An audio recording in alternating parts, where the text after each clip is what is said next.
तो आज की इस वीडियो में हम जो शाओमी की तरफ से रेडमी नोट 8 प्रो आता है उसमें हम PUBG mobile, asphalt 9, call of duty जैसी बड़ी गेमों की जो है वो टेस्टिंग करेंगे और देखेंगे ये कितना हीटअप होता है आधा घंटा 1 घंटा गेम खेलने के बाद और कितनी बैटरी जो है वो गिराता है। तो आज की इस वीडियो में हम ये गेमिंग की जो टेस्टिंग करेंगे। तो चलिए फिर वीडियो शुरू करते हैं और चलते हैं हम अपनी गेमिंग की तरफ।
पबजी और कॉल ऑफ ड्यूटी और एसफॉल्ट 9 लेजेंड जो वो खेली है, तो टाइम तकरीबन 2 बजे थे तकरीबन, और 3-3 तक ये तकरीबन 30% बैटरी ड्रॉप कर चुका है। और ये कैमरे वाली ये साइड जो है कैमरे वाली, ये वाली साइड बहुत ज़्यादा हीटअप हो जाती है, जैसे अभी फटने लगा बहुत ज़्यादा हीटअप हो जाती है।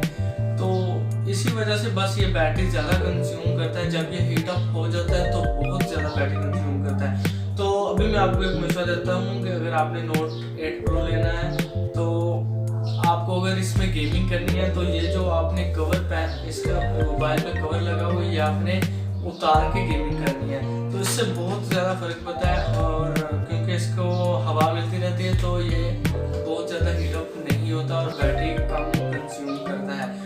तो मेरे ख्याल से बहुत अच्छा सेट है, बहुत अच्छी रैम और जो 64 GB वेरिएंट के साथ है, तो बहुत अच्छा सेट है। आपको ज़रूर एक बार लेना चाहिए, इस्तेमाल करना चाहिए। तो मिलते हैं फिर आपसे किसी और वीडियो में, किसी और व्लॉग में। तब तक इजाज़त दीजिएगा। आप अपना, अपने दोस्तों का, अपनी फैमिली का, अपने रिश्तेदारों का बहुत ज़्यादा ख्याल रखिएगा। मुझे भी दुआ में याद रखना।